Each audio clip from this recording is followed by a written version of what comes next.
Question number 91 में दिया हुआ है स्क्रू गेज का लीस्ट काउंट जो है वो 0.01 mm है। Least count is equal to 0.01 mm है ना, और इसके सर्कुलर स्केल पर 50 डिवीजन्स हैं। n is equal to 50 divisions. अब आपसे पूछा गया है इसका पिच बताइए। ठीक है, तो आपको याद होगा पिच का लीस्ट काउंट का फॉर्मूला क्या होता है। लीस्ट काउंट का फॉर्मूला होता है pitch upon number of divisions, that is pitch is equal to least count into number of divisions, that is pitch is equal to least count है आपका 0.01 mm, ठीक है, into 50 divisions, that is pitch is equal to हो जाएगा 0.5 mm। Okay, answer होगा इसका 2.5 mm। तो 91 का आंसर हुआ आपका 2। क्लियर। क्वेश्चन नंबर 92 में मीन फ्री पाथ का सीधे फॉर्मूला ही पूछा गया है आपसे। तो लैम्डा इज इक्वल टू आपको याद होगा 1/√2 pi diameter of molecule square pi D square into number of molecules per unit volume यानी number density, that is n, है ना। तो 1/√2 pi D square into n, that is answer होगा इसका 1। Okay, answer हुआ इसका 1। ठीक है। क्वेश्चन नंबर 93 में आपसे बोला गया है कि थ्रेशोल्ड फ्रीक्वेंसी से इनिशियली आप जो फ्रीक्वेंसी डाल रहे हो, है ना, वो F1 जो है आपकी वो 1.5 टाइम्स थ्रेशोल्ड फ्रीक्वेंसी है। उसके बाद आपसे बोला जा रहा है कि आपको फ्रीक्वेंसी को हाफ़ कर रहे हो और इंटेंसिटी को डबल कर रहे हो। तो जब F2 जो आप डाल रहे हो उसका हाफ़ करोगे तो 0.75 F0 हो जाएगा, यानी थ्रेशोल्ड फ्रीक्वेंसी से ये कम हो जाएगी, इसलिए इमिशन नहीं होगा इलेक्ट्रॉनों का, no photo electric current will be obtain, इसलिए आंसर होगा 3। ज़ीरो करंट मिलेगी आपको, तो आंसर होगा इसका 3। ओके। क्वेश्चन नंबर 94 में in a certain region of space बोला गया है कि एक 0.2 क्यूबिक मीटर वॉल्यूम का एक रीजन है और उसमें पोटेंशियल कांस्टेंट है थ्रू आउट। तो 0.2 क्यूबिक मीटर वॉल्यूम का रीजन है ना, ये वॉल्यूम है इसका, इस रीजन का 0.2 क्यूबिक मीटर, और इसमें पोटेंशियल आपका थ्रू आउट कॉन्स्टेंट है, सारे पॉइंट्स पर सेम है ना। Potential is constant through out 5 volt, है ना। तो यहाँ पर इंटेंसिटी कितनी होगी, तो E is equal to minus dV/dl से हम जानते हैं कि अगर पोटेंशियल कांस्टेंट है इसका मतलब है कि dV ज़ीरो है ना, और अगर dV ज़ीरो है, पोटेंशियल कांस्टेंट है, इसका मतलब change in potential is zero from one point to other, इसलिए intensity will be zero. Since dV is zero इसलिए इंटेंसिटी विल बी ज़ीरो। तो इसका आंसर होगा 4, है ना। क्वेश्चन नंबर 95 में आपसे रेजिस्टिविटी और टेम्परेचर के बीच में ग्राफ पूछा हुआ है कॉपर का।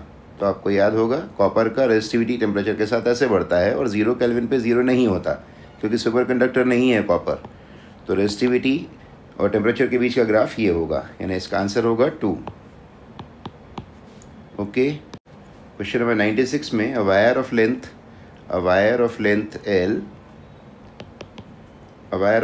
L, area of cross section दिया हुआ है आपको A, is hanging from a fixed support, the length of wire changes to L1, यानी इस वायर की लेंथ आपकी चेंज होकर L1 हो जाती है जब हम इसमें लोड लगा देते हैं कोई, है ना। इसमें लोड लगा दिया आपने M, ठीक है, तो इसकी लेंथ बदलकर L1 हो जाती है।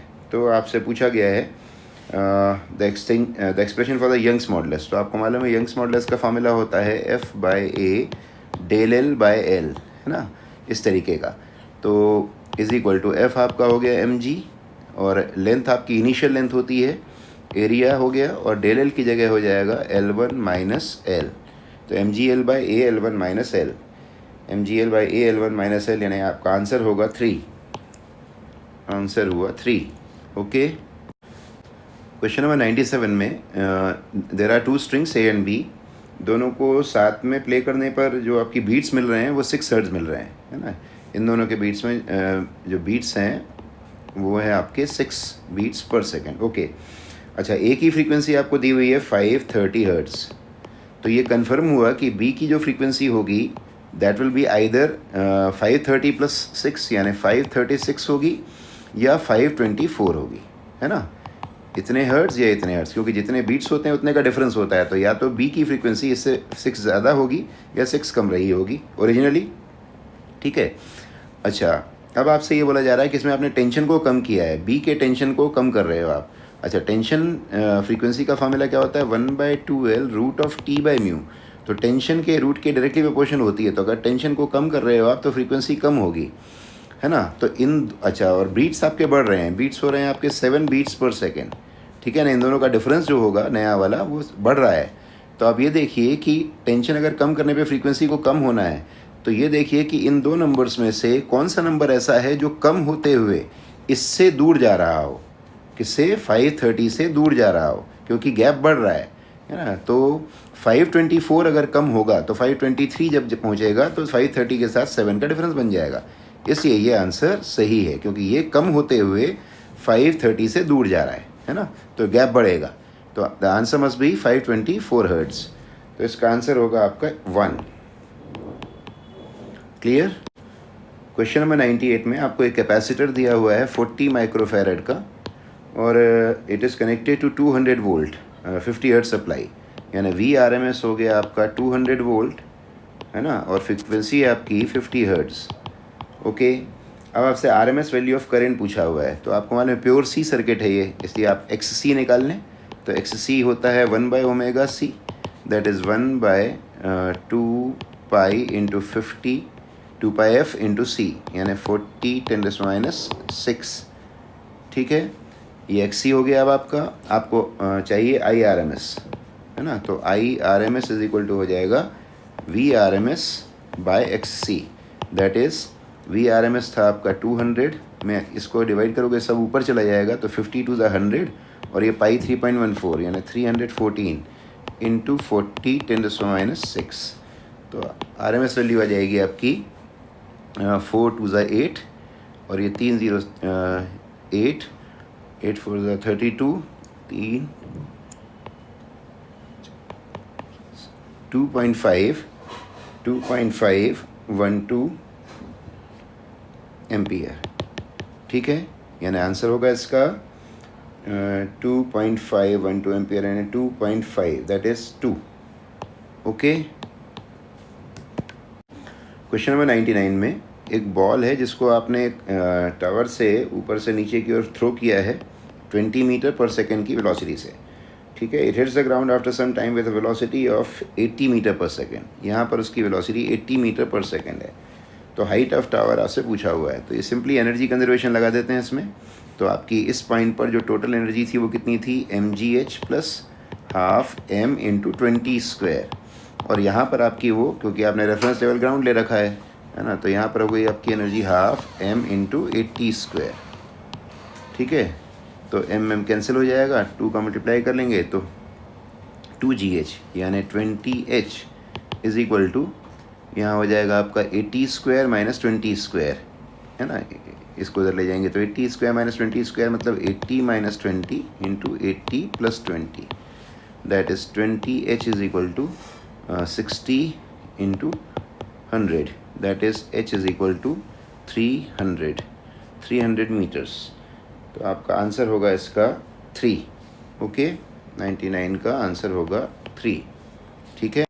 क्वेश्चन नंबर 100 में बच्चों, an electron is accelerated from rest through a potential difference of V if the de Broglie wavelength is given to you in nanometers. तो आपको मालूम है इलेक्ट्रॉन की डी ब्रोगली वेवलेंथ का फॉर्मूला होता है ना, 12.27 upon under root of V, angstrom में होता है। लेकिन अपन को ये वेवलेंथ जो दी हुई है यहाँ पर, ये दी हुई है 1.227 इंटू 10⁻⁹ नैनोमीटर दी हुई, तो इसमें 10 का इंटू कर लेंगे अपन तो एंगस्ट्रॉम बन जाएगा, है ना। तो फिर ये हो जाएगा आपका 1.227 इंटू 10⁻⁻1, है ना, 10⁻² दिया था, -1 हो गया, एंगस्ट्रॉम हो गया ये 12.27 upon under root of V। Okay, अब क्या काम हो गया, ये 1.227 है और यहाँ 12.27 है, तो इसको अगर मैं 1.227 बनाऊंगा तो इसमें 10 का डिवाइड करना पड़ेगा, तो 10 का डिवाइड करके 10 का इंटू भी कर लेता हूँ। अब ये हो गया 1.227, तो ये पूरा 1.227 इससे कैंसिल हो गया, ये 10⁻⁻1 नीचे जाकर 10 हो जाएगा और 10 होकर इधर आ जाएगा, तो 100 बन जाएगा, रूट ऑफ V के सामने 100 आ जाएगा, इसलिए V स्क्वायर करोगे तो 10⁴ वोल्ट आ जाएगा। इसलिए आंसर होगा 100 का 10⁴ वोल्ट यानी 3। ओके, इसमें बेटा ये गेट ऐसा दिया हुआ है। सबसे पहली बात कौन सा आउटपुट आएगा देख लेते हैं। तो ए है, ये नॉट गेट है, तो यहाँ पर आ जाएगा ए बार, यहाँ पर आ जाएगा इसी तरीके से बी बार। अब ये नॉर गेट है ना, तो y इज इक्वल टू हो जाएगा ए बार प्लस बी बार, ये और हो गया और इसका नॉर। तो अल्टीमेटली सॉल्व करेंगे तो डी मोइरस थ्योरम सॉल्व करेंगे तो आ जाएगा ए डॉट बी, यानी एंड गेट है ये।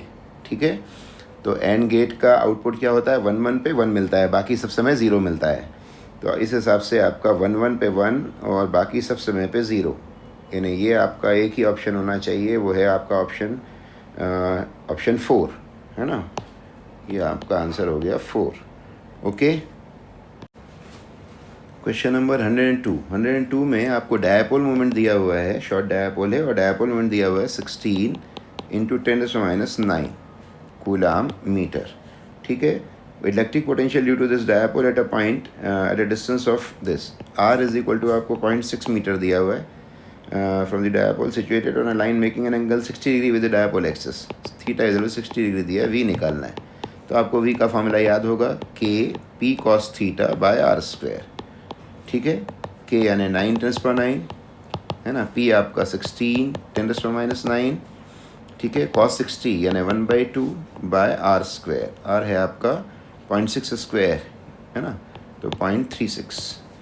ओके, इज इक्वल टू हो जाएगा आपका, ये हो गया आपका 9/36 × 2 और 2 0 अपन ऊपर ले जाते हैं, तो ये तो इससे कैंसिल हो गया और ये हो गया आपका 1600। ठीक है, 2 डेसिमल हटाने के बाद 2 0 ऊपर ले गए थे अपन। ओके, 9 4 ज़ा दिस, 4 4 ज़ा दिस, 2 2 ज़ा दिस इज़ 200 वोल्ट, है ना। तो आंसर होगा आपका 200 वोल्ट यानी 1। Answer is 1। Answer is 1।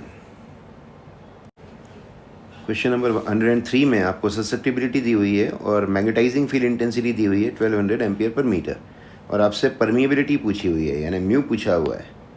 ठीक है, तो आप सबसे पहला काम ये करेंगे कि म्यू आर निकाल लें। Mu R is equal to क्या होता है, 1 प्लस ससेप्टिबिलिटी।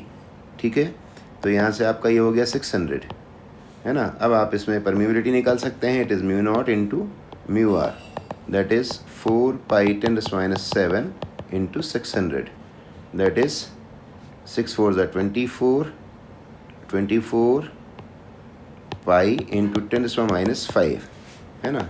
ऑप्शन में आपके 2.4 के फॉर्मेट में है, तो अगर एक डेसिमल अपन यहाँ से ले लेते हैं, सॉरी ये हो गया आपका 2.4 पाई इंटू 10⁻⁴ आ जाएगा, है ना। तो आपका आंसर होगा 2.4 pi 10⁻⁴, that is 4। Okay, the increase in the width of depletion region in a PN junction diode is due to reverse bias only, both forward and reverse. Increase in forward bias, है ना, तो आपको पता होना चाहिए, याद होगा reverse bias में ही विड्थ ऑफ डिप्लेशन रीजन बढ़ता है, तो इसका आंसर होगा 1। ओके, क्वेश्चन नंबर 105 में आपसे ये पूछा गया है कि कैपिलरी राइज में अगर हाइट आपकी h होती है और उसमें वाटर जो चढ़ा हुआ है कैपिलरी में वो 5 ग्राम है, तो अनदर कैपिलरी जिसकी रेडियस 2r है उसमें मास कितना राइज करेगा। तो आपको याद होगा कि सरफेस टेंशन जो होता है यानी t cos theta into 2πr, है ना, यही फोर्स mg को बैलेंस करता है ना, यही फोर्स mg को बैलेंस करता है। तो यानी radius is directly proportional to mass. तो अगर रेडियस डबल कर दी है, r dash is equal to 2r, तो m डैश जो होगा वो भी 2 टाइम्स m होगा, दैट इज़ पहले 5 ग्राम था तो अभी 10 ग्राम होगा। तो the answer is 2। Okay, answer is 2।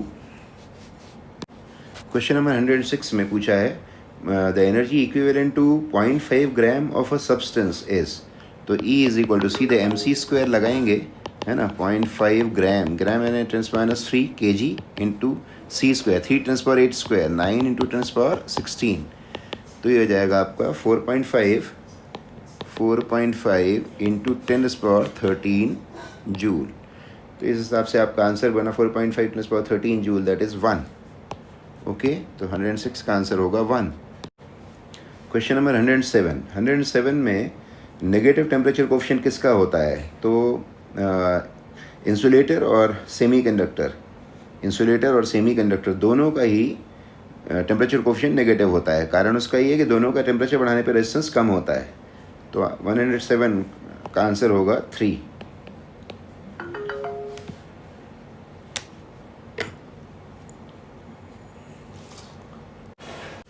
Question number 108 में ये आपका आई आपको चाहिए। सेकंड सरफेस से रे नॉर्मली निकली हुई है, यानी ये अगर ए होगा तो ये 90 है, तो ये 90 माइनस ए होगा तो ये ए हो जाएगा, है ना। अब इसके बाद चूँकि थिन एंगल प्रिज्म है तो ये जो इंसिडेंट रे है आपकी, इंसिडेंट रे इसको जाना तो ऐसे चाहिए था लेकिन ये गई इधर की ओर है ना, तो ये कहलाएगा डिविएशन। टोटल डिविएशन जो इस प्रिज्म ने दिया वो इतना दिया, ये डेल्टा है। एंड डेल्टा थिन प्रिज्म के लिए होता है म्यू माइनस 1 इंटू ए। ओके, अच्छा, इस यहाँ की ज्योमेट्री से क्या मिल रहा है? ये जो डेल्टा है और जो आपका ये ए है ना, ये ए है। तो आई जो है, आई किस किस के बीच का एंगल है? आई है आपका इस लाइन के बीच का, यानी इस लाइन और इस लाइन के बीच का एंगल आई है आपका, है ना ये। तो उधर की साइड से देखेंगे तो ये आपका डेल्टा हो गया और ये आपका ए हो गया, है ना। तो जो डेल्टा प्लस ए है वो आई के इक्वल है। तो I is equal to A plus delta, that is A plus delta की वैल्यू क्या रख दी अपन ने? म्यू माइनस 1 इंटू ए, यानी म्यू ए माइनस ए। तो ए से ए कैंसिल हो जाएगा, तो आई इज इक्वल टू आ जाएगा म्यू इंटू ए। तो आपका आंसर होगा सेकंड, है ना। ओके, क्वेश्चन नंबर 109 में पूछा है for which of the following Bohr's model is not applicable? Singly ionise helium, यानी हीलियम प्लस, यानी इसके लिए एप्लीकेबल होता है, आपको मालूम है, एक इलेक्ट्रॉन है इसके पास, है ना, एक इलेक्ट्रॉन आयनाइज है ये। ओके, ड्यूटीरियम एटम 1s2 यानी हाइड्रोजन का आइसोटोप है, ड्यूटीरियम के लिए भी लग जाएगा, है ना, 1s2 के लिए भी अप्लाई हो जाएगा। सिंगली आयनाइज नियॉन के आउटर मोस्ट ऑर्बिट में दो इलेक्ट्रॉन, नियॉन के आउटर मोस्ट ऑर्बिट में 8 इलेक्ट्रॉन्स होते हैं ना। तो 8 इलेक्ट्रॉन में से अगर हम 1 आयनाइज कर देंगे तो 7 बचेंगे, उसके लिए नहीं लग पाएगा, ठीक है। और आपका ये है हाइड्रोजन एटम के लिए लग जाएगा। तो किसके लिए नहीं लगेगा? नियॉन के लिए नहीं लगेगा, ठीक है। तो इसका आंसर होगा 3। क्वेश्चन नंबर 110 में आपको लाइट, उस स्टार से जो लाइट आ रही है वो दी हुई है, 600 नैनोमीटर की वेवलेंथ है। लिमिट ऑफ रेजोल्यूशन पूछा, आरएल पूछा है, where objective has diameter of 2 meter. तो आपको सीधे फॉर्मूला लगाना है, resolution limit of telescope is 1.22 lambda by D, है ना। तो 1.22 लैम्डा है आपका 600 10⁻⁹, ठीक है, डिवाइड बाई डायमीटर यानी 2। तो इट इज़ 0.61 इंटू 6 ले लेते हैं और 10⁻⁷, that is 36. And this is 3.66 into 10⁻⁷. This is the limit of resolution of this telescope. तो आंसर होगा आपका D and fourth option. Okay, 110 का 4। 111 क्वेश्चन जो है आपका, उसमें अर्थ के सरफेस पर आपको वेट दिया है 72 न्यूटन, है ना। तो mg इज 72 हो गया। फिर आपको सरफेस से रेडियस के हाफ हाइट तक जाना है, तो r प्लस एच आपका हो जाएगा 3r/2। उसका स्क्वायर कर देंगे mg डैश लगाकर, g डैश की जगह क्या जाएगा? g at that height gm/3r/2 square. तो 4/9 का इसमें इंटू हो जाएगा, तो mg की जगह अपन 72 रख देंगे, 4/9 का इंटू कर लेंगे तो 32 न्यूटन आ जाएगा। ओके, मोबिलिटी का फॉर्मूला होता है drift velocity acquired per unit electric field applied. तो VD/E, VD आपको दिया हुआ है, इलेक्ट्रिक फील्ड आपको दी हुई है ना, VD रख दिया, इलेक्ट्रिक फील्ड रख दिया, तो आपका ये मोबिलिटी आ जाएगा, है ना। दिस इज 2.5 × 10⁶, आंसर होगा आपका 1। ओके, क्वेश्चन नंबर 113 में आपको पता है base should be very thin and very lightly doped, है ना। तो क्वेश्चन नंबर 113 का आंसर होगा 3। ओके, 114 में आपको एयर फील्ड जब कैपेसिटर है तो उसकी कैपेसिटी दी हुई है आपको 6 ठीक है, 6 माइक्रोफेरेड। फिर आपने डाइलेक्ट्रिक फिल किया, ठीक है, तो कैपेसिटी हो गई 30। तो डाइलेक्ट्रिक टाइम्स हो जाएगी, डाइलेक्ट्रिक कांस्टेंट टाइम्स हो जाएगी कैपेसिटी, तो 30 is equal to epsilon R into 6, epsilon R आ जाएगा 5। फिर परमिटिविटी क्या होती है, epsilon naught into epsilon R, that is 8.85 into 10⁻12 into 5। Solve करेंगे तो इतना आ जाएगा, तो इसका आंसर होगा 2। ओके, 115 में आपको पता है एडिशन सब्ट्रैक्शन में डेसिमल के बाद जो मिनिमम डिजिट्स होते हैं, 2 थे, ये 0 तो अपन ने सपोज कर लिया है सब्ट्रैक्शन करने के लिए, 2 थे इसमें, है ना, इसमें 4 थे डेसिमल के बाद, तो आंसर आपको मिनिमम में देना पड़ेगा 2 में, इसलिए आंसर होगा 9.98। 116 में एटवुड मशीन है simple, acceleration is equal to m2 - m1 upon m1 + m2 into g by 5 आ जाएगा। 117 में आपका डेंसिटी आपको निकालना है, फॉर्मूला आपको पता है, PM/RT होता है ना, M is the molar mass, तो ये P रख दिया आपने। मोलार मास हाइड्रोजन का 2 ग्राम मोलार मास होता है, अपन को किलो SI सिस्टम में काम करेंगे, 2 × 10⁻³ अपॉन R रख दिया, T रख दिया, ये आपका आंसर आ जाएगा। ठीक है, क्वेश्चन नंबर 18 में आपसे EM वेव में इलेक्ट्रिक और मैग्नेटिक फील्ड के कंपोनेंट्स का जो कंट्रीब्यूशन है इंटेंसिटी में पूछा है। इंटेंसिटी मतलब एनर्जी से रिलेटेड वाला जो काम है उसमें पूछा है। तो energy is equally divided in electric field as well as magnetic field. तो इलेक्ट्रिक फील्ड और मैग्नेटिक फील्ड का जो रेशियो होगा वहाँ पर कंट्रीब्यूशन का 1:1 होगा, यानी 1। Answer is 1। ठीक है, 119 में सोलेनाइड का सिंपल फार्मूला है μ0 Ni, है ना, μ0 रख दिया, number of turns per unit length रख दिया, ये रख दिया, ये आंसर आ जाएगा आपका, आंसर है आपका 4। ठीक है, 120 में आपको फ्रिंज विड्थ पे डिपेंडेंस पे काम होना है।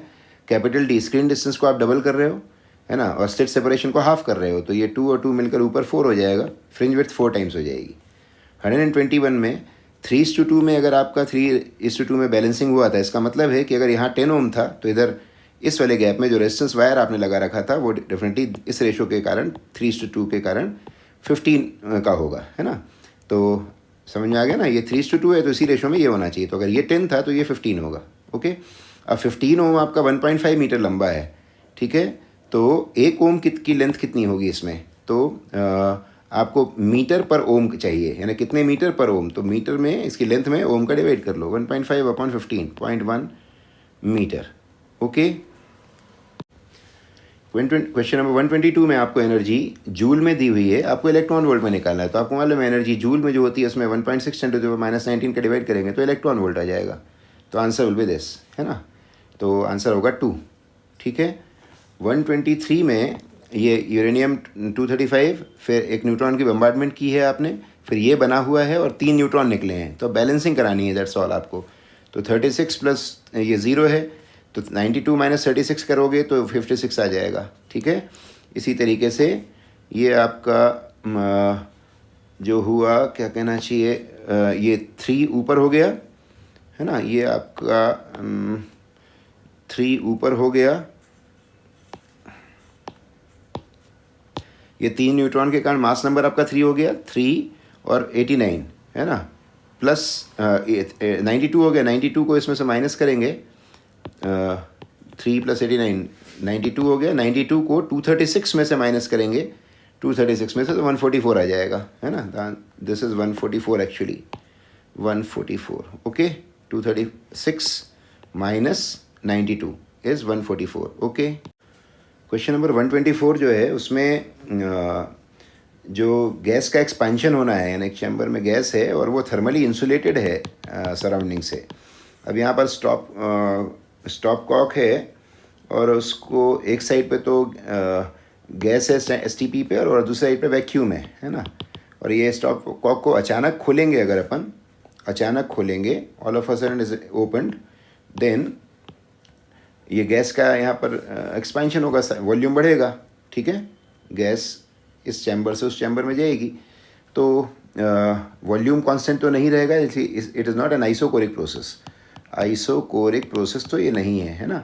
अब दूसरी बात, बाहर से कोई हीट सप्लाइड नहीं है ना, तो एडियाबेटिक हो सकती है, लेकिन चूँकि एक्सटर्नल प्रेशर 0 था इसलिए वर्क डन 0 है, क्योंकि वर्क डन होता है P ΔV, तो वॉल्यूम तो चेंज हुआ लेकिन P 0 था तो वर्क डन 0 हुआ, है ना। वर्क डन अगर 0 हुआ है तो इसका मतलब हुआ कि ΔQ will be equal to ΔU, है ना। तो अब डेल क्यू जो है डेल क्यू आपका 0 है तो डेल यू 0 होगा, तो डेल्टा टी 0 होगा। तो आइसोथर्मल भी हो जाएगी ये प्रोसेस और एडियाबेटिक भी हो सकती है। तो ये दोनों चीज़ें हो सकती हैं इसकी, मतलब इसका आंसर आपका एडियाबेटिक और आइसोथर्मल दोनों हो सकता है 1 और 4। लेकिन चूँकि is the stopcock is open suddenly, है ना, तो इस सडन ओपनिंग के समय अगर हम उस मूवमेंट पर का काम देखेंगे विदाउट एनी सप्लाइंग हीट, तो that momentary process will be adiabatic. तो I am going to prefer this as an adiabatic process. Otherwise adiabatic and free expansion की प्रोसेस है ये, तो इसमें एडियाबेटिक भी हो सकता है और आइसोथर्मल भी हो सकता है। Okay, but I am preferring this adiabatic. Okay, question number 125 में 20 वाट पर सेंटीमीटर स्क्वायर की इंटेंसिटी थी। Power is equal to intensity into area होता है, तो ये पावर आपने निकाल लिया तो 400 जूल पर सेकंड आ गया। अब एक सेकंड में 400 जूल की अगर एनर्जी है तो एक मिनट में कितनी होगी? 400 इंटू 60, दैट इज दिस, है ना। तो इसका आंसर हो गया 2। ओके, 126 में दो स्फीयर्स हैं, उनके रेडियस अलग अलग है ना, तो heat supplied for the same temperature rise आपसे बोला गया है। तो एम एस डेल्टा थीटा का फॉर्मूला लगाया, मास की जगह density into volume into S delta theta. तो ये सब चीज़ें कांस्टेंट है, मटेरियल वगैरह सब सेम है, तो सिर्फ आर क्यूब का काम होगा हमारा, है ना। तो Q is proportion to R cube. R1/R2 आपको 1.5 दिया हुआ है, तो 1.5 यानी 15/10 तीन बार मल्टीप्लिकेशन कर लोगे तो 27/8 आ जाएगा। ठीक है, तो answer is 4। Question number 127 KTG से आया हुआ है क्वेश्चन है।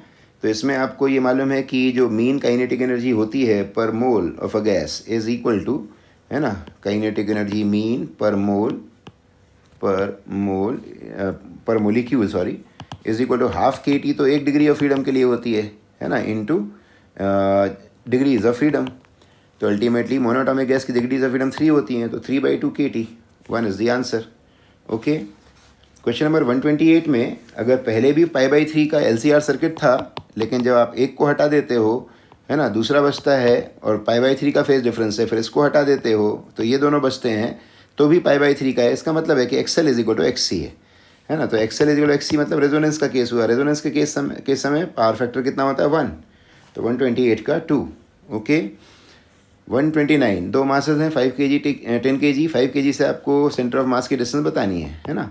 तो R1 will be equal to M2 upon M1 plus M2 into total distance, that is 0.67 meter, that is 67 centimeter. Answer will be 2। Okay, 130 में आपको मालूम है acceleration is equal to minus omega square X होता है। तो acceleration और x के बीच में जो फेज डिफरेंस होगा वो 180 डिग्री का होगा, यानी पाई रेडियन का होगा। तो आंसर विल बी 4। ठीक है, 131 में ब्रूस्टर्स एंगल के बारे में बात हुई है। तो आपको मालूम है mu is equal to 10 IP होता है, एंड ऑल्सो ध्यान रखो कि mu can never be less than 1। तो अगर मैं IP की जगह 30 ले लेता हूँ, जैसा कि एक ऑप्शन में है 30 या 30 से कम, तो IP अगर 30 ले लूँगा तो म्यू इज इक्वल टू 1/√3 आ जाएगा, यानी डेसिमल में आ जाएगी वैल्यू म्यू की, जो कि नहीं हो सकता। यानी मिनिमम म्यू जो हो सकता है वो 1 हो सकता है उस डेंसर मीडियम का जिस पे एरर से जाकर टकराई है ना। तो मिनिमम उसके लिए आपका IP कितना होना चाहिए? 45 डिग्री। तो 45 से 90 के बीच, 45 से ज़्यादा होना चाहिए और 90 से कम होना चाहिए। तो आंसर होगा आपका 2। ओके, 132 में बेटा डायमेंशंस ऑफ स्ट्रेस पूछा है। तो डायमेंशन ऑफ स्ट्रेस आपको मालूम है प्रेशर के जैसा होता है, ml-1 T-2। आंसर होगा आपका 3। ठीक है, 133 कलर कोड पर है। आपको मालूम है कि पहला आपका कलर है आपका येलो के लिए 4, फिर है आपका वायलेट के लिए 7, फिर ब्राउन का मतलब होता है 1, तो 10⁻1 है ना, यानी 10, और गोल्ड के लिए ±5%। तो ये जाएगा 470 यानी 470 ±5%। Answer will B 3। Okay, question number 134 में आपको चार्ज दिया है उस स्फीयर पे जिसमें यूनिफॉर्मली डिस्ट्रीब्यूटेड है चार्ज, है ना, और उससे 10 सेंटीमीटर की रेडियस है, और आपसे उसमें बाहर पूछा जा रहा है इंटेंसिटी, है ना। तो बाहर आउटसाइड वाले पॉइंट के लिए KQ/R² का फॉर्मूला हो जाता है, कोई अंदर वाले फॉर्मूला लगाने की कोई ज़रूरत नहीं है ना, वॉल्यूम चार्ज डेंसिटी में जाने की ज़रूरत नहीं, सीधे KQ/R²। 9⁻9 Q/R² करोगे तो आंसर ये आ जाएगा, है ना, इतने वोल्ट पर मीटर। तो आंसर विल बी 1। ओके, 135 में आपको टॉर्क निकालना है। R×F होता है, सिंपली पोजीशन वेक्टर दे दिया है और फोर्स दे दिया है। K×J करोगे -I कैप आ जाएगा, तो ये आंसर आ जाएगा -6I कैप, यानी आंसर होगा 2। ओके।